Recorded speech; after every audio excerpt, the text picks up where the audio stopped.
دوستوں، آج کا انگلش ورڈ ہے یو۔ یو کا کیا مطلب ہے؟ آئیے سیکھتے ہیں آج کی اس چھوٹی سی ویڈیو میں۔ ویورز جو بھی نئے ہو تو چینل کو ضرور سبسکرائب کریں۔ یو کا مطلب ہے ایک سدا بہار درخت۔ آئیے اس ورڈ کو سینٹنسز میں استعمال کرتے ہیں۔ The leaves of yew trees are poisonous to cattle. You کے درختوں کے پتے مویشیوں کے لیے زہریلے ہیں۔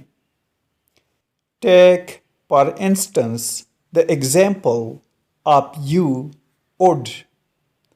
مثال کے طور پر یو لکڑی کی مثال لیے۔